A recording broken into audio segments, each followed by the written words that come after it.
Hello everyone, it's Kylie Bertucci, Stampin Up demonstrator in Australia, here with you with some demonstrator training today. I think we're going to have a few new people jumping in today, so that's going to be exciting. I'll wait for people to jump on, and if you're not here live or you missed out on coming live, hopefully you'll be watching the recording here on Facebook or maybe even on YouTube. And it really does apply to any direct selling information, so it's not just Stampin' Up. However, I am a Stampin' Up demonstrator, so I usually apply it to things that are specific for us because we have a lot of us that really want to get more out of Stampin' Up as a business. And yeah, I'm hoping these little short videos will help people to grow and improve and learn new things. Oh, we're starting to get some peeps here. Hello. It finally decided to go live, which was nice. We have a new internet system here, and I think I'm just a little bit too far away from the modem. So adjusting to the new internet. It only took 3 months. Hi, Kayla. Good to see you. Hey, Debbie. Nice to have you here. Hello, Michelle. Very nice to have you. I love all the regulars. It's nice seeing you all jump on again. Hello, Stephanie. Have you been here before, Stephanie?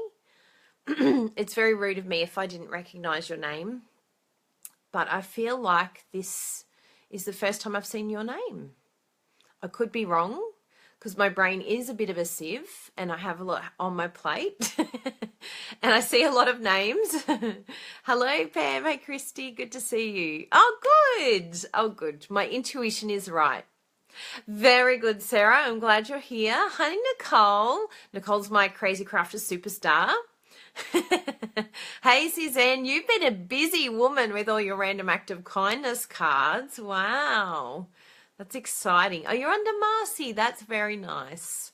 It's been really good getting to know demonstrators from around the world. I love that. We can all connect with one another and encourage one another in what we're doing. Alison Okamitsu's here. I can get starstruck again. Alison's here.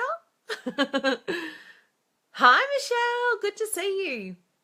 This is going to be a really good talk today because this is something that, and I had a good think about it. Oh, you're so sweet. That'll be exciting. I'll be able to put it in next week's video. Hi, Denise. Good to see you again. Thanks for watching my last video as well. That was very nice. I'm just going to bring myself down a little bit here. That's a bit better.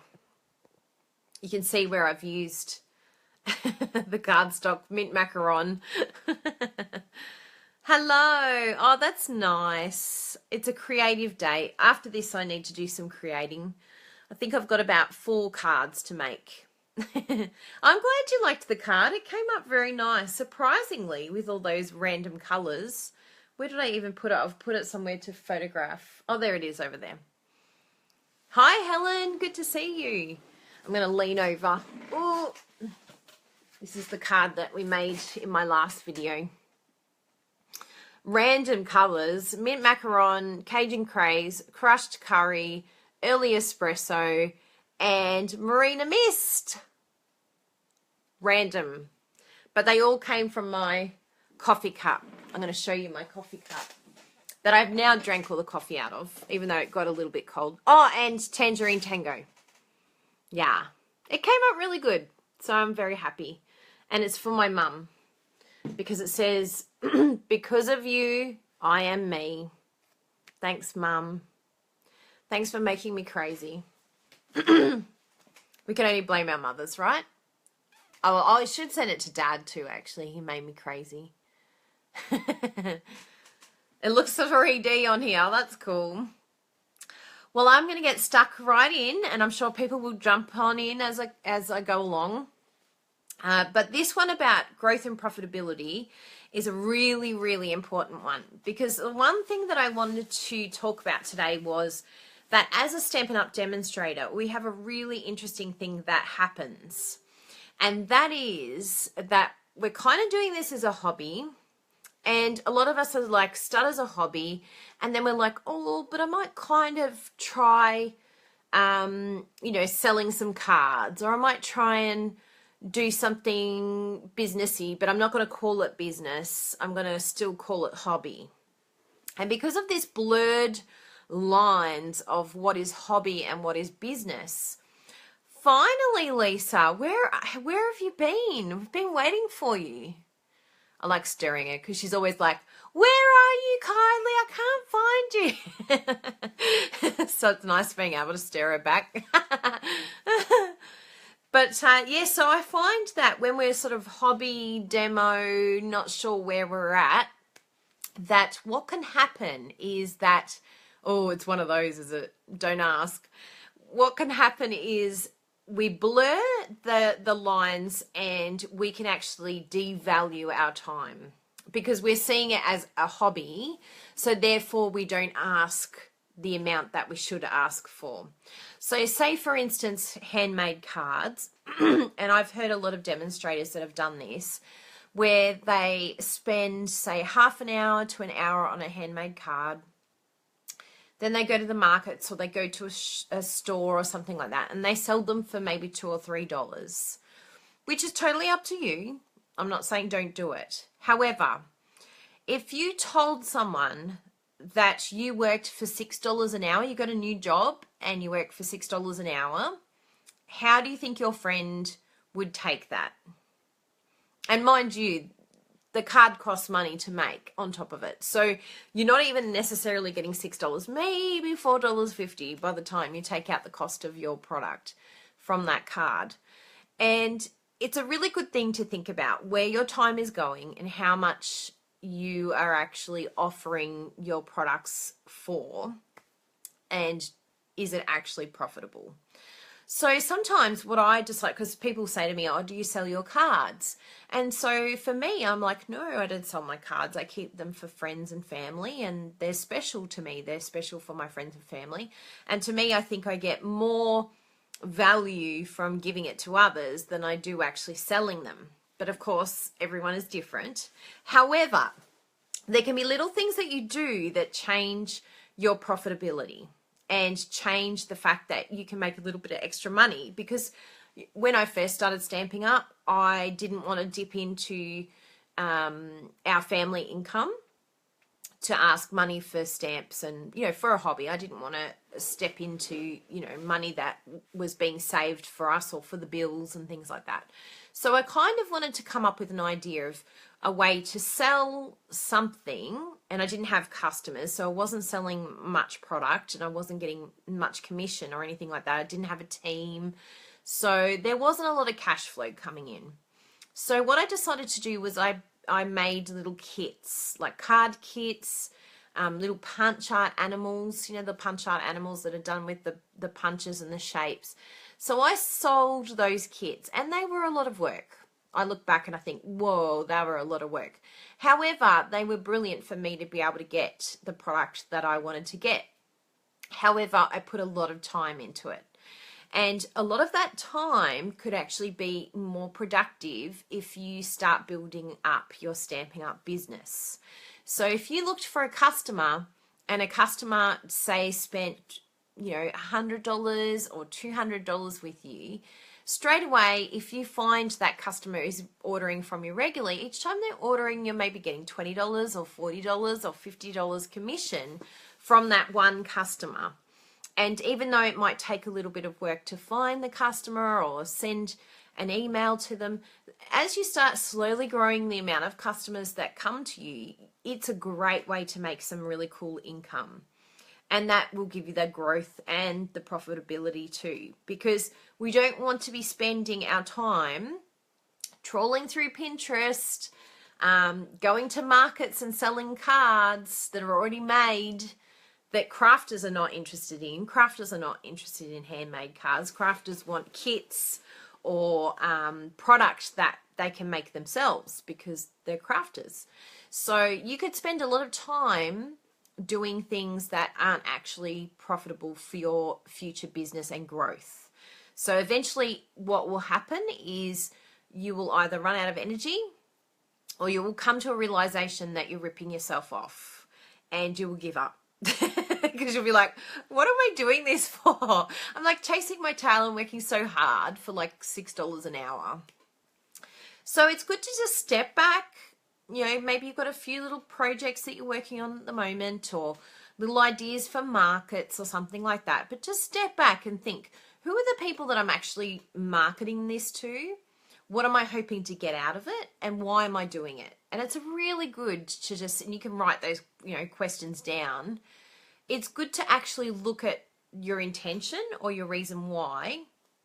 And you know, our time is so valuable. Time is money. So you would want to be looking at paying yourself, like the minimum wage for an adult is $20 to $25 in Australia. We don't get paid badly. Like, you can go to Aldi and get a job, and I think the minimum wage in Aldi is $26 an hour. So if Aldi can pay their staff $26 an hour, are you paying yourself $26 an hour? Is your time valuable?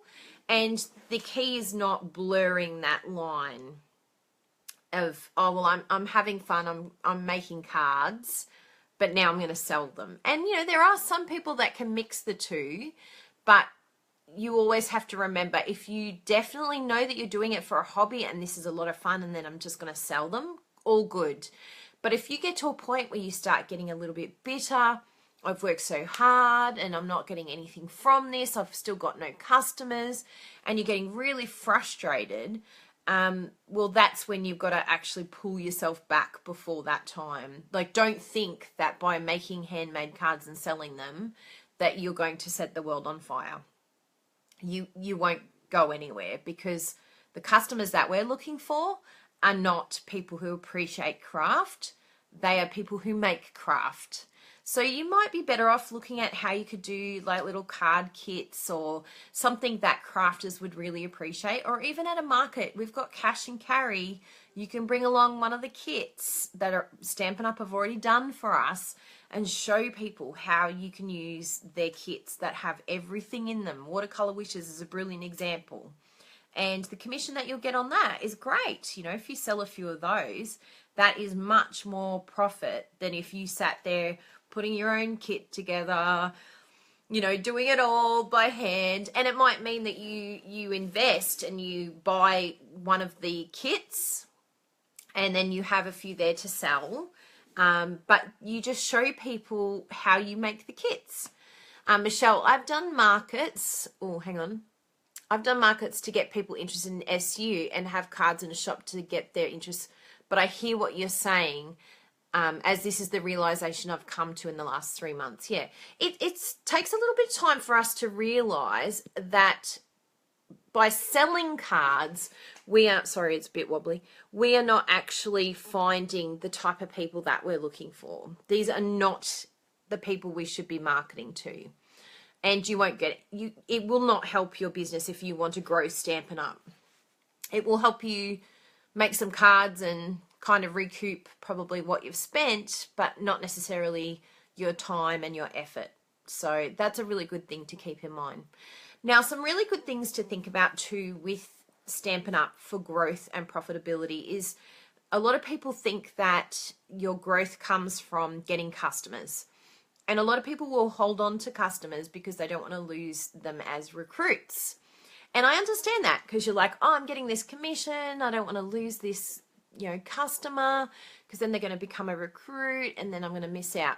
But if you definitely want to start making money from Stampin' Up, you have to start thinking long term. Yes, you might lose your customer now, but if you can recruit, and I know this sounds a lot for people who are just starting out, but you'll be amazed when you change your focus and when you become more determined to become a recruiter of a team. You only need to be looking at, say, around 5, 6 new recruits in a year. Say if you get 6 new recruits in a year. If 5 of them get to qualified recruit, which is not hard to do, they just need to spend 900 CSV. We can all easily do that in a year. Some of us can do that in a month.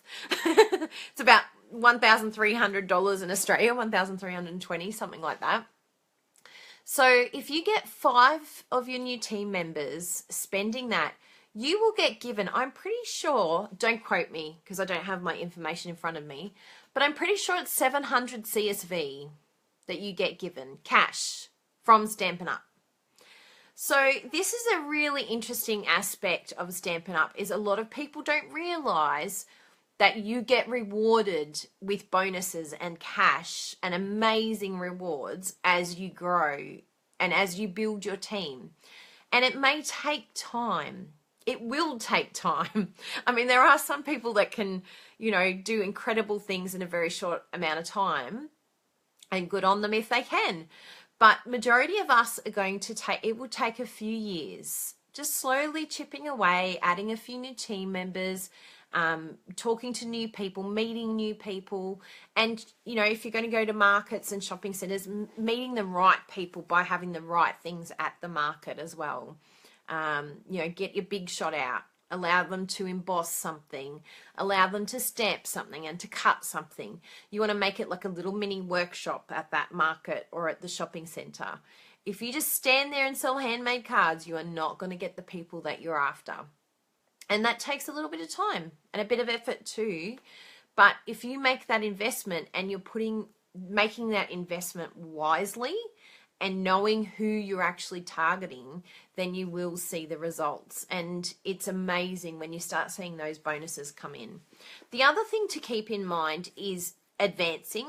A lot of people don't realize that advancing makes a huge difference in your Stampin' Up experience and profitability. Like, for instance, it's the first advancement that you make, because the first one's qualified recruit. Oh, yeah, there you go. Jess has got it there. 5 qualified recruits, 700 CSV, and then 300 CSV for each additional qualified recruit. Thank you, Jessica. I'm very appreciative of that. So it's really, really good to think about recruiting. Recruiting has some amazing benefits. And also it helps you as a person grow as well, because as you grow a team, then, it's going to help you as well. So I think that, looking at something like Bronze Elite, for instance, that's our first advancement that we can get.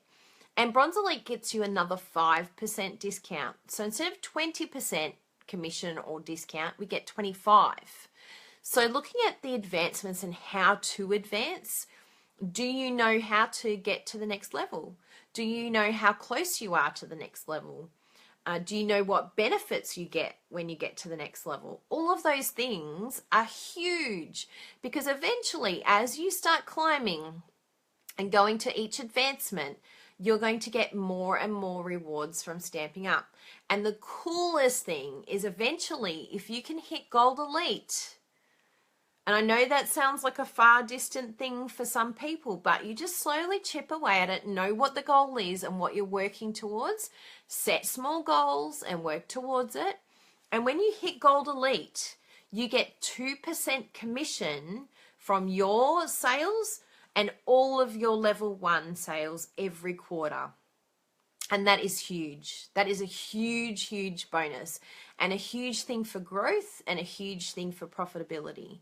So there's a lot of things hidden, like, I shouldn't say hidden, but some of us just don't know about them.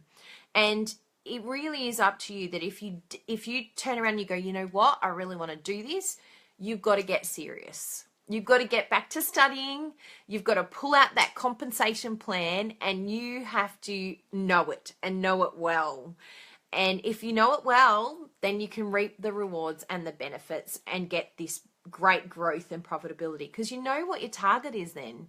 You know what you're aiming for. You know what the goal is, and you know what to work towards. And you can also, I think a lot of demonstrators sort of finish just before they start seeing those benefits. It might be a situation with another demonstrator or a challenging team member that sort of throws you off balance, and then you don't get to reap the rewards. So it's really important to also educate yourself and to keep training yourself and looking at your qualities and learning really cool things that will help you to become a better leader for your team. So yes, it does mean a little bit of responsibility, but it also means amazing rewards as well. Another thing that I thought about in regards to this topic, and look, we've all done little specials and things like that for Stampin' Up, and there's nothing wrong with that within the policy. However, please keep in mind that if you continually discount your products and you continually say give away free postage, or you purchase products to then give to your customers, if you do this too much, there's a few things that can happen. It's great to invest, absolutely. Not saying that there's anything wrong with draws, and they're great. They really do help keep your customers engaged. However, your customers can get used to continual discounting, and they will just wait. Like, we know what happens around celebration time. You might have someone who's thinking about joining and they're like, oh no, I'll just wait till celebration, because they know it's coming and they know that it's going to be a cool special. I try and give them another reason to join before celebration, but it takes a lot to break that mentality that it's the best time to join. Jess says, I just need 2 members to promote to Silver Elite. It seems like a big jump for them to get to Silver Elite. Absolutely. And as team members, it's team leaders, it takes a lot of effort to help them to see how to get there and how to recruit and give them that training that they need to feel confident in sharing it with others. Because it's like you jump to 5, you need 5 recruits. I think silver's just 1, and then you suddenly need 5, and there's a whole lot of extra sales too.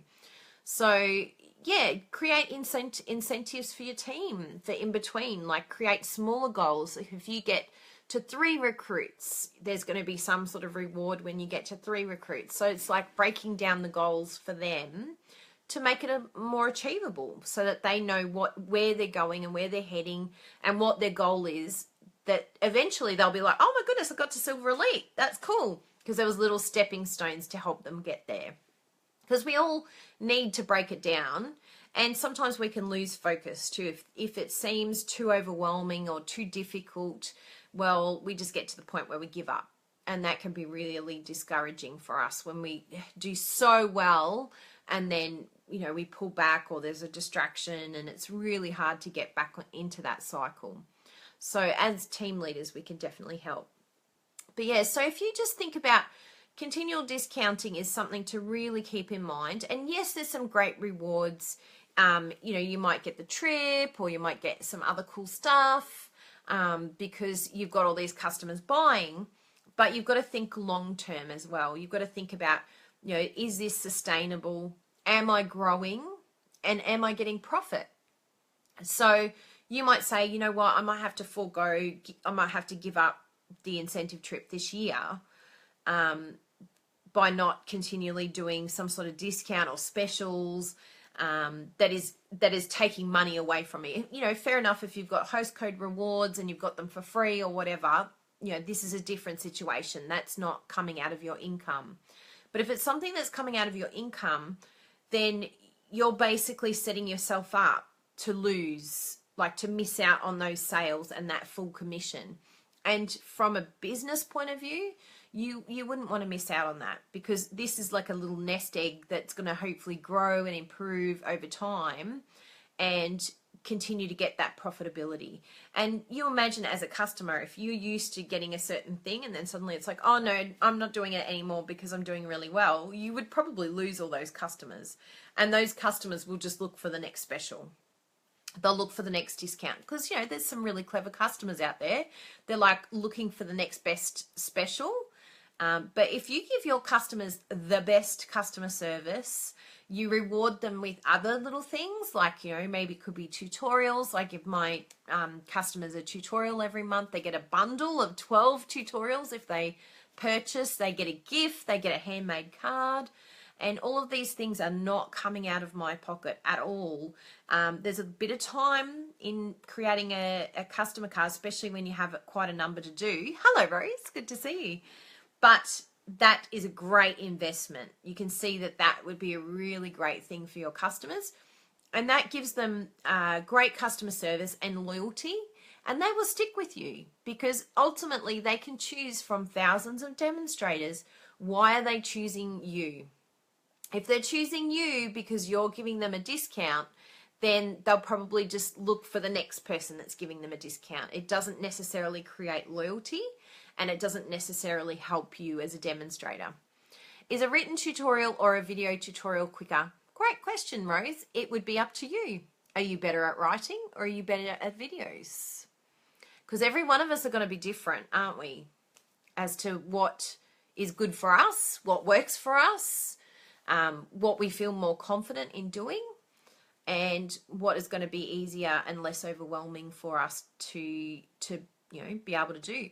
The best thing now with Facebook Live, you can have a VIP group and you can go live on the group and show them how to make a card, or you can jump in and, talk to them. It's really amazing now with technology how much more we can do. The answers are within. Yes, I'm looking at you, Rose, and I think you're very good with writing. Is that true? Is writing better for you? Whereas I would look at me and I'm like, video would be so much better for me. But if I answered video for you, that would not necessarily work for you. Because I just see you as a very good writer. But anyway, you know the answers.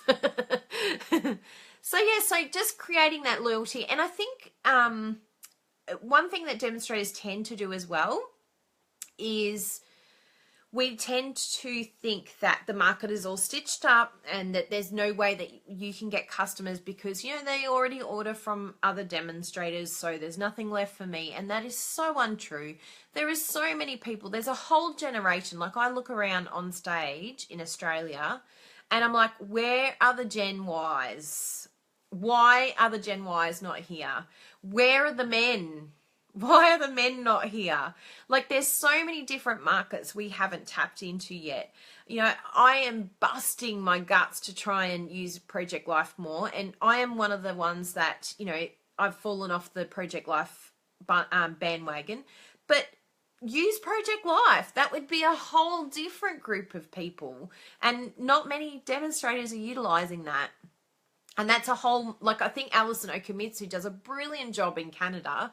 She has classes with it and she's doing brilliantly. She's just got so many sales from doing Project Life. And it's just doing something that, there's nothing, it's not necessarily thinking of anything new. Yay, Kayla's a Gen Y. I think you were the youngest. Yes, you were the youngest on stage. You and who was the other one that was there? I'm seeing her face. Can't think of her name. Isn't that bad? And she's in my team. It'll suddenly come to me. No, it hasn't come to me. But anyway, there was literally, I could count them on one hand how many Gen Ys were at. Linda's Gen Y. So yeah, there's so many potential of new people to bring into crafting, and it's retro for Gen Ys. It's like, oh my goodness, that's so kitsch. It's so retro, hashtag. And it's a different generation that we could tap into, and we haven't yet. I haven't seen Stampin' Up tap into it here in Australia. I'm not sure if it's the same in other countries, but there is a lot of potential. Huge amount. And, men are becoming more comfortable. I look at Bruno and he's brilliant at card making. He's an architect. So there's a whole group of creative men out there that we haven't tapped into. We still need to find them and search for them, and hopefully they would become very, very good. I look at Brian King in the States, and he's doing incredible things with Stampin' Up. And he has another business on top of it, another job. Yeah, Kayla says definitely Project Life and tap into Instagram and Snapchat. Yep, absolutely. And that's where all the young ones are, all the Gen Ys. So there's a whole different group that you could market to, particularly because you're in that generation, Kayla. But there's no reason why we couldn't tap into that generation too. I could imagine a lot of Gen Ys that would love an older person to show them how to craft, and they would feel so nostalgic. And it's so special to share that with someone young. Yes, 14-year-old boy. Look, when we used to do the little kits at the Melbourne show each year, we had a young man who would come back. I think he was maybe 12, and he would come back every year, and he would use his own money. And he said out of everything at the Melbourne show, and we're talking rides and food and all these incredible things. He said, out of everything that I do here every year, this is my favorite thing. And he would make his little Mario and his, you know, really cool little punch art things that were we specifically did it for boys and girls. You know, craft does not just have to be for girls. So yes, absolutely. I do the same thing. My over 55s retirement village, I would teach all the older ones. So there's so many options. And, you know, it was brilliant teaching the older ones. I showed them how to use Pinterest, or as they call it, Pininterest. And they loved it. I even taught one of them how to airdrop. And she was telling her grandchildren, I'll just airdrop it to me. And they're like, what's airdropping, Grandma? And she's like, let me show you. She felt so good. So, yeah, so there's a lot of exciting things. Don't think that everything is done, dusted, that a customer will always stay with a demonstrator. Demonstrators come and go.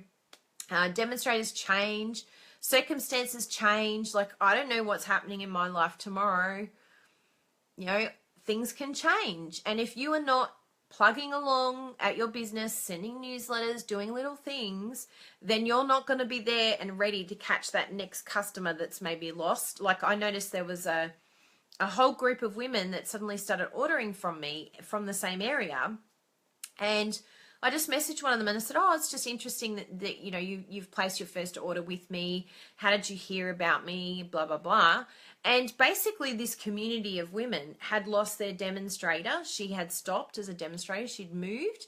And somehow they all recommended me, you know, as the person to order through. And it was brilliant. It was like, you know, five or six people that suddenly were ordering from me because they had lost their contact. So things keep changing. Don't ever think things stay the same. And you've got to be ready. Are you ready to take on customers? So all of those things I'm hoping will help you to get that growth and profitability. Think about how much you're paying yourself per hour. Be a little bit more aware of where your time is going, and is your time being productive?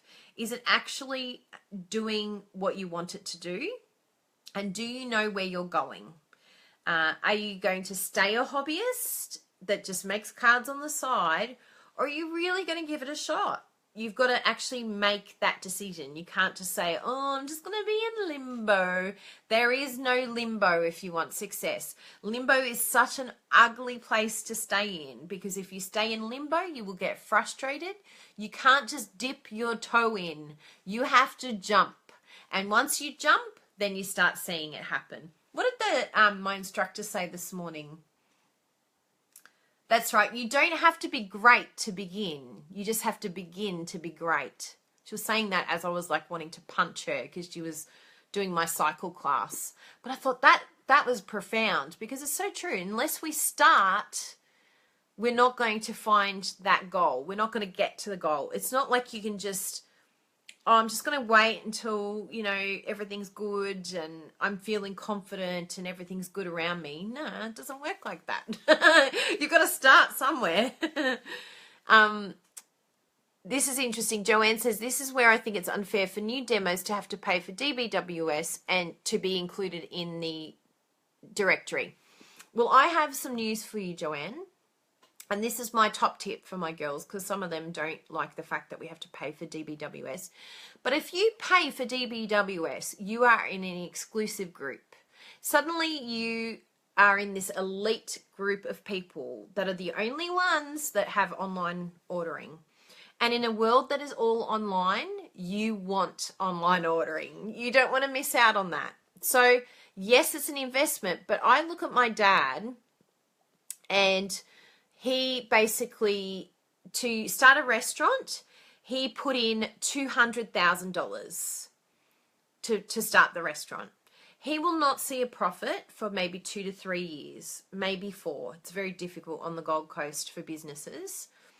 How much money have we put into Stampin' Up? At the end of the day, we put in like this much because we got product. We actually got more product than what we paid for. And if you seriously think about it from a business point of view, if you're scoffing at $20 a month, it doesn't even need to be a discussion. Because from a business point of view, you have some companies that are paying hundreds of thousands of dollars in investment and they don't know if that business is going to go well. We have not invested a thing, really. We've just been given a lot of cool product. Our only investment when we begin is DBWS. And if you said to me, you could start a business and make good money and it could be your income for $25 a month. In the US, it's $12.95. See, that's brilliant. Brilliant. It's $20, $19.95 here in Australia. Yes, you pay more. I'm paying like $20 a week for the gym. And, you know, this is what if you want something, you've got to invest. And it's not a huge investment at all. You can be smart about if you can get one customer that pays for DBWS. So DBWS paying for it makes you serious. The minute you let go of DBWS, you're no longer serious anymore, and it becomes even more difficult to find customers because customers want to shop online now. They want to, you know, be able to, in the comfort of their own home, shop and not feel under pressure and not feel like, you know, they're going to, you know, get jumped on by a demonstrator. Party planning is changing. I've got this crazy curl. Many of my downlines have found me through my DBWS. Yes, it's brilliant. My business could not run without it. It is worth absolutely every investment. And yes, it's frustrating that Stampin' Up has done this. However, let's think on the other coin. If Stampin' Up gave it to every single person and you got it for free, what could happen? And this is where I think it's really interesting. So say someone looks online and they're like, oh, cool, this person's right near me. I'm going to order through them. And this person has no clue that they have an online store. They have no clue how to look after customers. In fact, they're not even wanting a customer. Ugh, customers are annoying me. And if someone ordered through them and they didn't look after them, like really bad. It's really bad if someone orders through you. And Bruno has done this. He's ordered through another direct selling company and he didn't hear from them. And it's like, you don't think about the person and go, oh, that wasn't very nice. That person did that. No, it reflects on the company. It reflects on what's happening here that I don't get contacted. Yeah, I get it, Joanne. It's tough. But you've got to think, am I a hobby or am I a business? If you're a hobby, then you don't need it. If you're a business, then it's time to get serious. I know it's straight talk, but you can't have limbo land. You got to be one or the other. You got to be prepared to invest and go, you know what? This is right. This is good. This is my investment. Or you stay a hobby demo and don't pay for DBWS. Which one? Which one? And that's the problem that a lot of women do is we go, oh, I'm staying in the safe zone. It's really safe here. But if you stay in the safe zone, you don't really get to see the true fulfillment of what you want to do. You're not going to actually see success because you're already like pulling back. You're going, oh, if I just stay back here, it's all going to be good. No, you got to jump in the deep end and just go for it. It's got to be something that you talk about with people that you see. It's got to be something that, you know, you set time for and you're serious about. It's your job. It is your job that you love. It's like your best job in the world, but it is a job. You get up in the morning, you get dressed, you put time into it, and you're dedicated. No wishy-washy. If you're wishy-washy, nah, it won't happen. You've got to be hardcore. Yeah. Do new recruits get it for free the first 2 months? They sure do, Julie. For freezy. And it's great because then they get to test it out. They get to see for 2 months what it's like. And, you know, for some of my new demonstrators, I do say just wait until you build up a bit of a customer base and you see potential people that could buy from you. But the minute you start seeing someone that could buy from you, it's like, get it. Even if it's just one customer that says, you know what, I'm thinking of placing an order with you. Great. Go get it. Just go get it. That's the time to invest and say, yep, I've got one customer, and then start the ball rolling. And it all connects with one another. And it's all, everything connects. It's not like you can just have DBWS and expect customers to fall in your lap. I mean, a few girls here have said, but it's never happened to me. DBWS has never got me a contact out of nowhere. So I blog every single day. I send newsletters with a link to my DBWS. I talk about online ordering. I put links to my online ordering. I have a VIP group and I link them to my store. On my blog, I have, products that are linked to my store. I'm constantly telling people this is where you go to order from me. And if you're not directing people like that, whoa, they're not going to just go, oh, I'm going to order from someone today. Can you get it for free?